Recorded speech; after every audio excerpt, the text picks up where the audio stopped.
What's up, guys? Welcome back to Jake's Home Lab. Today, we're going to be reacting to the most destructive hack ever used, NotPetya.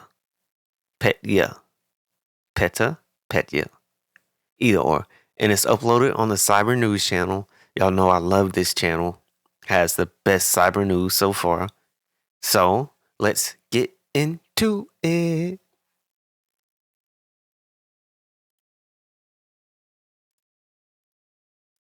Middle of the night, in a huge office somewhere in Ukraine, a lone computer wakes up. After booting, it stays silent for a while. Then a new file pops up on the desktop. Perf-C, an empty, extensionless file. A Windows folder opens, and the file gets moved there. Several seconds later, the computer shuts down. Not a soul was around to notice this small event. The next day, as the employees start their morning routine of coffee and gossip, something weird happens. Computers all over the company suddenly begin rebooting. But instead of the Windows splash screen, they display this, a ransom message. A demand for $300 worth of Bitcoin for every infected machine. The company's executives are dumbfounded. They argue and bicker before reaching a conclusion. Sounds like they used a worm. A worm is basically like, what's the best way for me to describe it? Once it gets in the network, it can infect all the devices on that network. The bottom line hangs in the balance. The company just can't afford to stop everything and wait for a fix. They transfer one payment just to see where that will get them. Several hours pass, nothing changes. All the machines are still encrypted. As the IT staff tries to understand what's happening, the rest of the employees get a day's leave. And on their way home, they understand that their little company wasn't alone. They became the perfect witness of the countrywide catastrophe that unfolds. Some of them visit a gas station, but can't purchase fuel. Payment systems don't work. Yo, it was countrywide? That's wild. I wonder what it was. Others choose public transport and can't get their tickets. Paying in cash might seem like an option, but all the ATMs in the vicinity are down too. Hospitals can't access their records. Utility companies can't send their bills. The Postal Service can't deliver packages. It's nothing short of a digital apocalypse. In a matter of hours, much of the economy of the entire country grinds to a halt. Nearly every company, institution, and service is down. And then it spills over the borders. International shipping, medicine, fuel companies, anything that had an office in Ukraine, the same red-on-black plague. Oops, your important files are encrypted, all across their networks, on thousands upon thousands upon thousands of computers across the world. But not the one. The computer that woke up in the middle of the office a night before the attack. For some reason, it's fine. It continues working as if nothing happened. For years, nobody would suspect how it and several more random computers all across the world were involved in the latest and most devastating cyber attack that ever happened. It's them that held the key to answering the questions about NotPetya, a weapon that showed the world what a full-scale cyber NotPetya.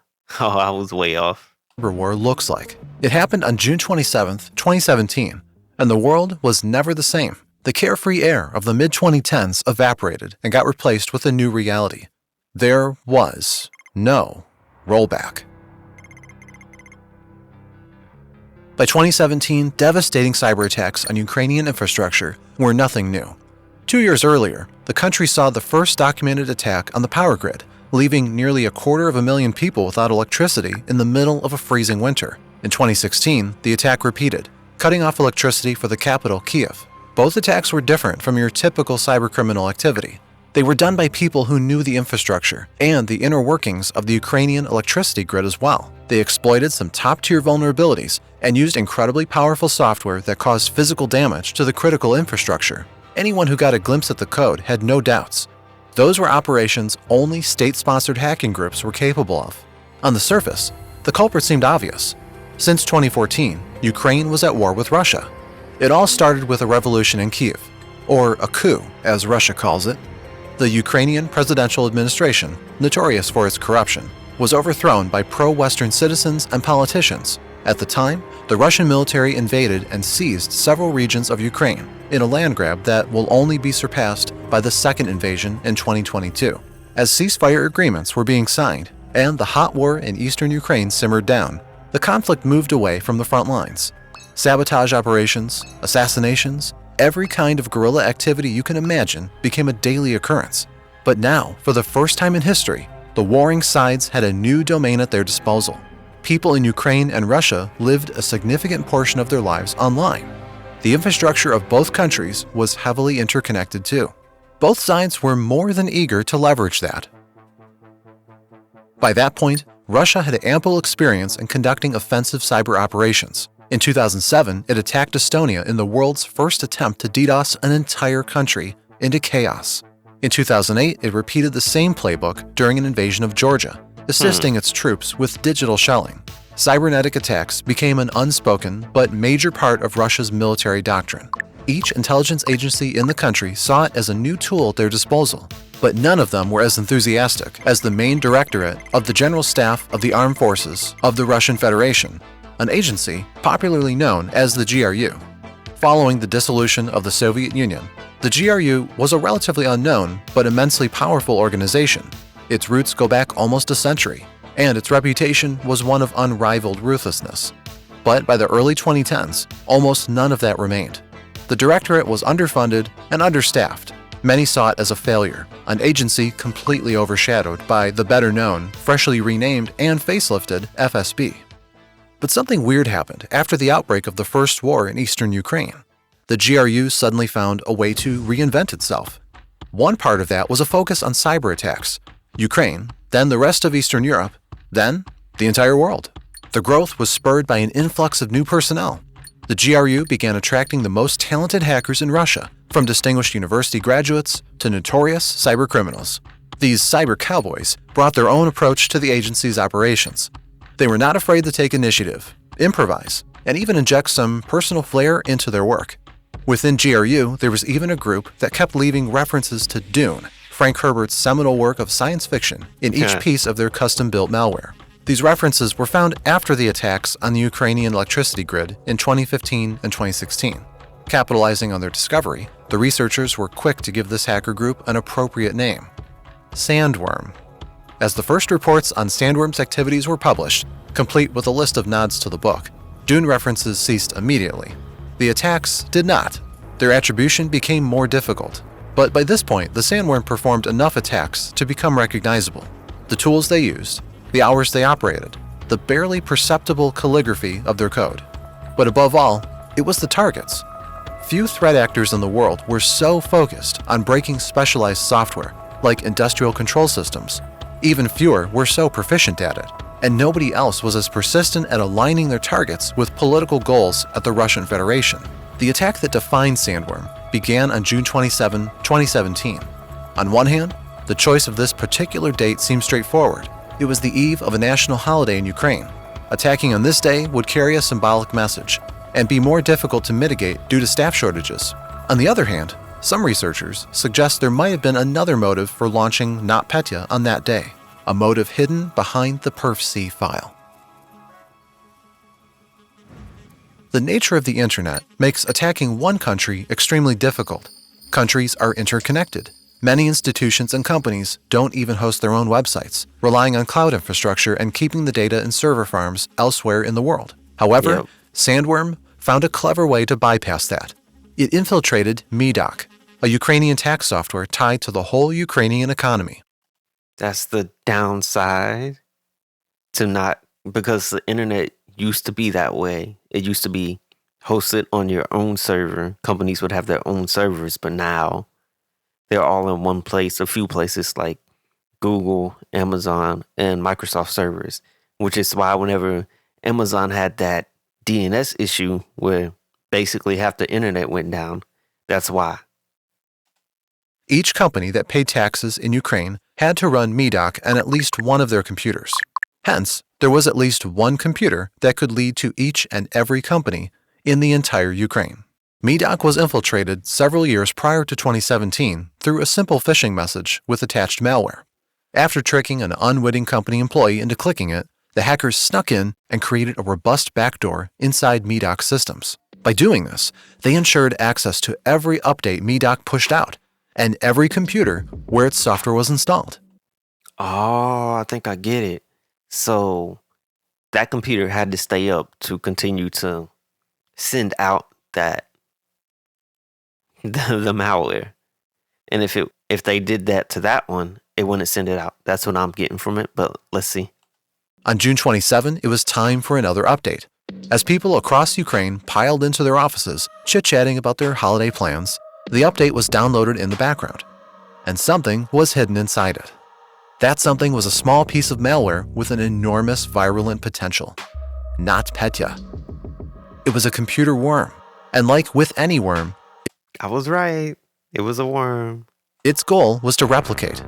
It tried doing that by hopping onto every computer connected to the initial infection point through the local area network, or LAN. However, most systems are engineered to prevent such hopping, and to bypass that, the malware used a tool known as Mimikatz. It was a proof-of-concept exploit created several years prior by Benjamin Delpy, a famous engineer who wanted to show that Windows had a huge problem. All Windows machines stored their passwords in an insecure manner, and Microsoft did nothing to change that. Nothing changed even after Delpy published his proof of concept for all to see. Microsoft simply ignored it, but cybercriminals did not.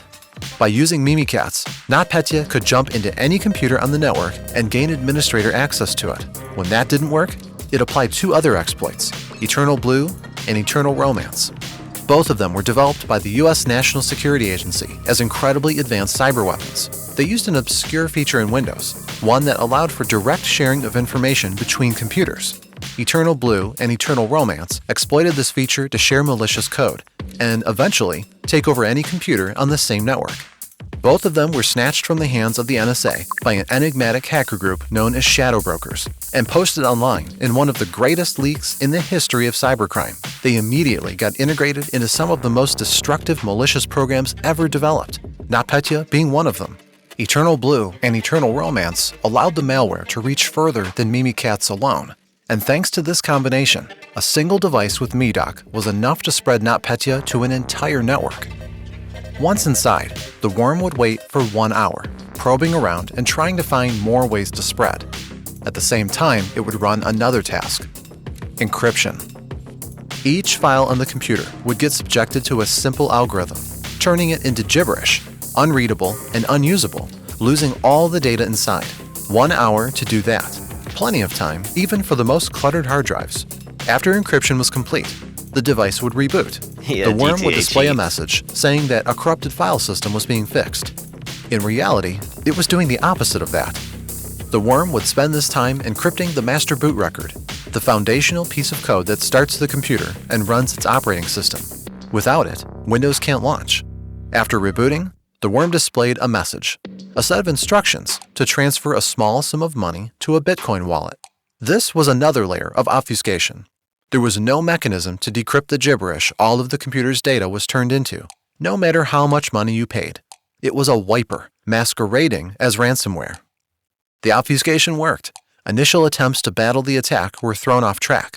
The pattern coincided with Petya, a popular piece of ransomware cybersecurity professionals knew how to deal with. Only a while later, after countless unsuccessful attempts to stop it, did the researchers understand that this was not Petya. NotPetya. The name stuck, just like this ominous red message on the screens of countless devices. Computers all across Ukraine displayed it on June 27th. Devices that managed retail, utility, finances, transportation, even the ones that monitored radiation levels in the ruins of Chernobyl nuclear power plant. Most industrial devices were spared because they did not run Windows. Most regular citizens were spared as well because their local networks had nothing to do with MeDoc. Actually, most of the world, like the big companies, like manufacturing companies and stuff like that, they use Linux. The spread of the infection was still massive. By some estimates, 10% of Ukraine's computers were hit. 1 in 10 machines in the whole country and the entire economy that depended on them. But it wasn't just Ukraine. The internet does not stop at the borders. An immense number of international companies operated in the country, many of them paying taxes there. And thus, they used computers running MeDoc.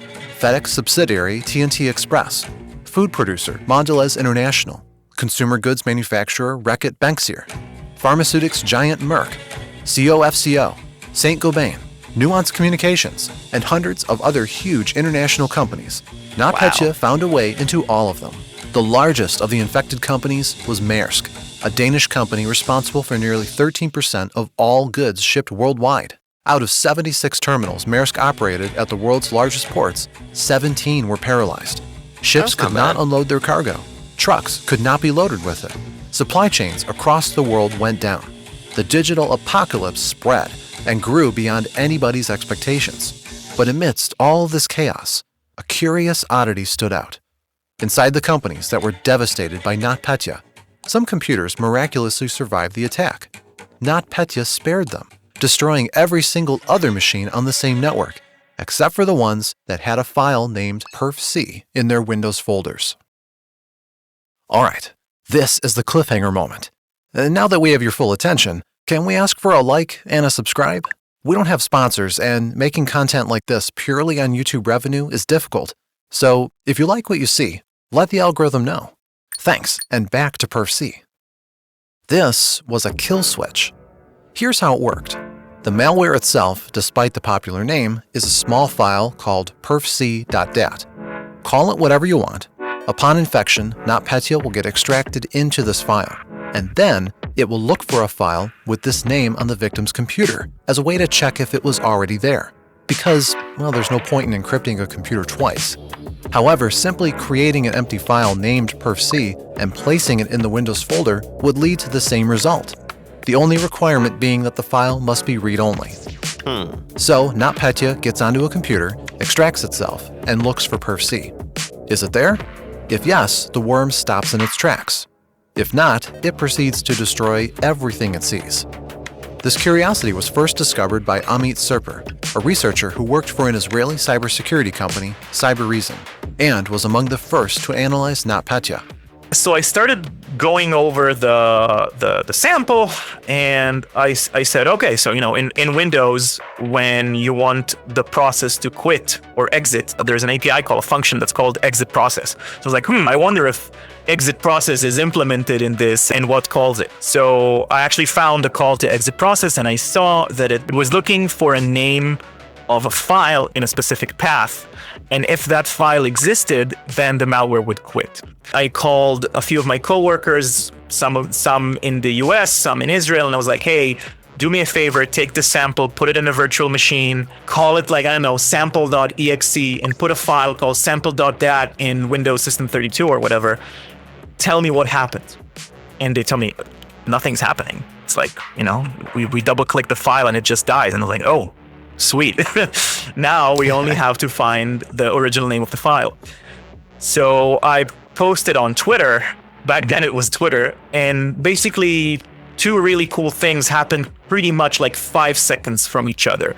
One is someone from Ukraine from a university responded with the name of the file that he saw on his system. And another person from that WhatsApp group I was on, an Israeli researcher called Idona O, wrote on the group, I think that the original file name was perfc. That was also what the Ukrainian person told me. The kill switch worked, and now there was a way to stop the attack. But for most, it was already too late. Ukraine was paralyzed. NotPetya was quickly leaking beyond its borders. One of the people who had to deal with that was Artem Mikhailov, a researcher at ISSP, a Ukrainian cybersecurity company that found itself in the thick of the attack. Lots of people, they were just, they didn't know what to do, because this was really the first time we experienced the attack of such scale. And as we know afterwards, this buzzy word, like the unprecedented, the most devastating attack in history. And well, you could imagine when you go along the street, you go to the coffee shop, it doesn't work because, they can't process your payment. You go to the groceries, they can't process your payment. You want to log into your whatever site, your, carrier site, or you want to pay your bill for energy, and it simply doesn't work. Only a full day later was the spread stopped, in part thanks to mass shutdowns of all devices across the country, in part thanks to the discovery of the kill switch, but mostly because NotPetya ran out of potential victims, having infected almost every network it could feasibly infect. For most victims, the only way to recover was to wipe all systems clean and rebuild anew. For researchers who wanted to understand how the attack happened, the real work was just beginning.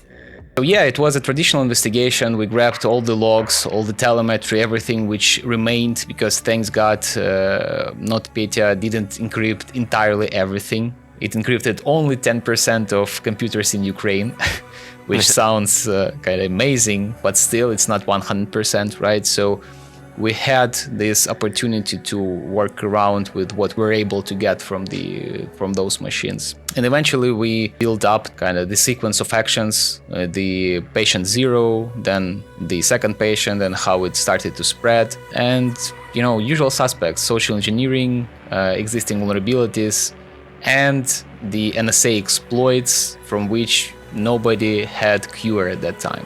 This is when the route NotPetya took was discovered. Eternal Blue, Mimikatz, the infected update, and the MEDOC servers. The Ukrainian police immediately raided the company behind this small piece of software and seized its servers, giving the researchers access to the starting point of the attack.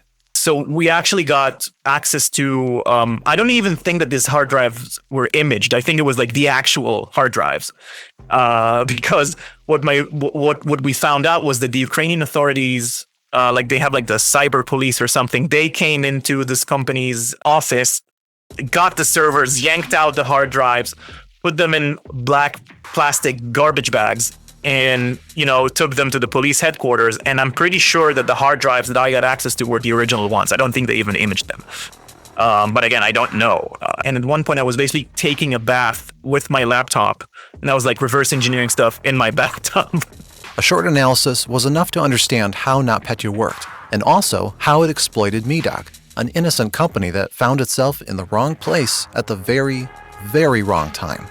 We need to understand that MEDOC at that time, it wasn't a small company, but I would say it falls under the category of SMEs, small medium enterprises. And again, it was 2017. The maturity of cybersecurity within such companies, it used to be something which you desire to be better. Very few companies at that time globally of their size and of their, let's say, industry, they had, very detailed, specific monitoring of what is happening within the infrastructure. Because at that time, if you recall, everybody thought, okay, why I am interesting for hackers, right? I'm not a big bank. The monetization of any attack against me would be kind of very low in returns. So why anybody would think of hacking us, right? Because this pattern of thinking about supply chain attacks wasn't so spread at that time. So they simply missed, APT is being missed even today in large corporations. Yes, it is. So this is how the attack originated. On MEDOC servers, the usual fingerprints of sandworm were found, without any references to Frank Herbert's book. But with every other trick the GRU's hackers favored, their motivation was easy to figure out. Russia and Ukraine were at war. When it came to material damage, NotPetya was not much different from a bombing raid on an industrial heartland. So while it's difficult to 100% prove, cybersecurity experts, including ISSP, we quickly linked NotPetya to Sandworm, again, a Russian military hacking unit inside the GRU, Russia's military intelligence agency, basically. The choice of MEDOC as the infection point suggested that attack was targeting Ukraine specifically, despite it had the influence outside the Ukraine. But I guess GRU also didn't expect that it would be so successful. NotPetya wasn't designed for profit, right? It's obvious. It was designed for maximum destruction, for bringing maximum damage. Yep. And everything in this attack was so beautifully architectured, like the covert communications through the cookie field in the MEDOC. So everything was well thought out. So when I look at all of these evidence, and I'm applying, some critical thinking according to my experience and, my past experience as a nation state actor, and then my back then current experience as a malware reverse engineer, this definitely checks out. But at least initially, not everything checked out. There was one part of this mystery that seemed quite puzzling. Perf C. Some computers in the midst of the attack were inoculated against NotPetya, as if an invisible hand granted them immunity from an impending epidemic. The computer at the unnamed Ukrainian office we mentioned in the beginning was one of them, but dozens more were found across all of Ukraine, in all kinds of companies and institutions. And for that, several hypotheses exist. On one hand, if you're crafting a secret weapon, it makes sense to give it a kill switch, just in case it gets out of your control. What if NotPetya breached its containment and began wreaking havoc in Russia? The government could just distribute simple instructions to its subjects and stop the attack. But on the other hand, NotPetya did breach its containment and wreak havoc in Russia. Gazprom, the best-known Russian oil giant, was infected with it and suffered tremendous losses. We may never know if it was given a kill switch to spare at least some of its networks. But what we do know is that some computers in Ukraine had that file. And this raises another hypothesis, that NotPetya was not only an attempt to digitally carpet bomb Ukraine, but to cover the tracks of a much more insidious operation. So now in 2025, when we're talking, we know according to Andy's book that the reason why this mechanism with the file, with the vaccine was there, was to keep key machines from being encrypted. Because when you're a threat actor and you're, burrowing your way into someone else's network, you want to leave access. Because in these kind of attacks, the destructive phase, such as NotPetya, is not necessarily if you just want to cause damage. It's also if you want to cover your tracks. So let's say you did something and you don't want people to know what you did, right? Or you did something and something went wrong and you weren't able to complete whatever it is that you wanted to do, or you just wanted to cause chaos and remove all of the evidence, you would do something like that. But you would still, as a threat actor, you would still want to leave access to the network, for a rainy day or for the next phase of the attack or whatever. This hypothesis was put forward by a journalist, Andy Greenberg, in his book on the history of sandworms attacks. It's supported by the vast majority of researchers that investigated NotPetya and brings a lot of clarity into how and why the attack was performed.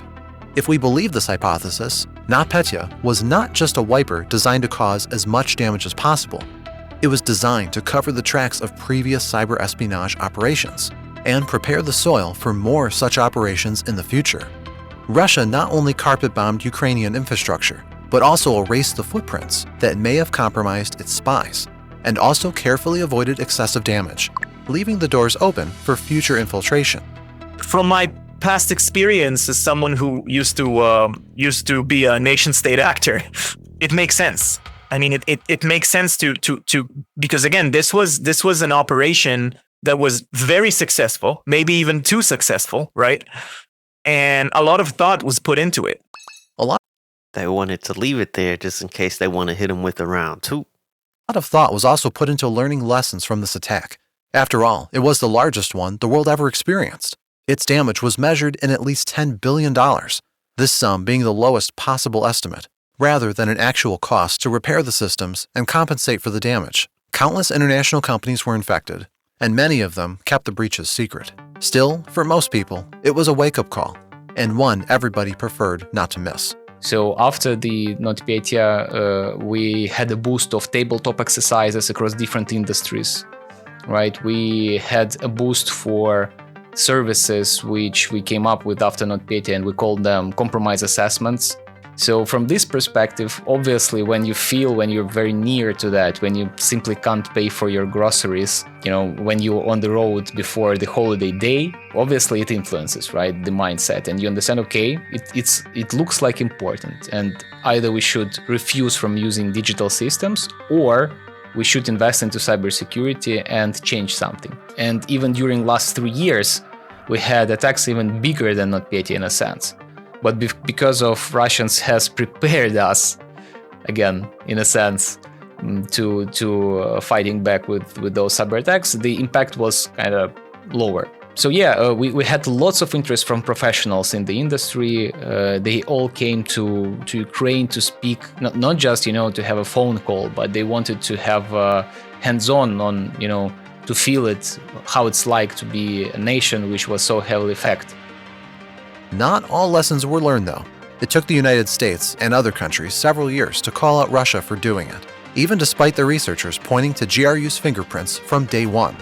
And even after the White House published its own insights into the events and confirmed Russia's involvement, the impact of that has been minimal at best.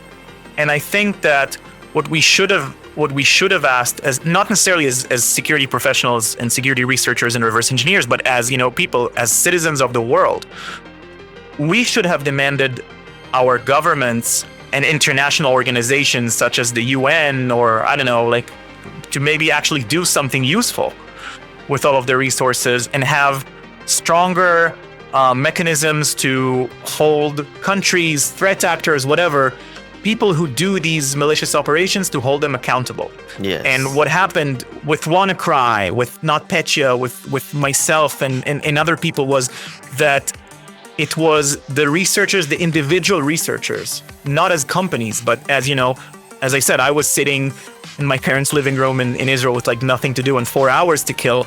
Marcus Hutchins, malware tech back with WannaCry, was also like, he was looking at it, for shits and giggles. And we were very lucky as a collective that, it was just like a bunch of bored people like myself trying to like mess with things and press buttons and see what happens. But I think that it showed us that we are not as resilient as we think we are. And while the products that we sell may do a good job the vast majority of the time, it only takes, one incident like NotPetya, like WannaCry, to like really show us how fragile everything is. There was one more lesson the world could have learned. NotPetya was launched by the Russian military, but the tools that enabled it, the tools that made it what it was, weren't Russian. The exploits were stolen from the NSA and distributed to cybercriminals worldwide, spurring some of the most devastating attacks ever conducted. Perhaps we will tell the story of the Shadow Brokers leak in another episode of No Rollback, or we could make it about WannaCry, another massive attack enabled by the stolen NSA tools. Is there another story you'd like us to cover? Leave your suggestions in the comments. And to support our content, please like this video and subscribe to our channel. Do what they said. If you enjoyed the video as well, please subscribe to their channel too. And that does it for the video. If you enjoyed it, leave a like, comment, and subscribe.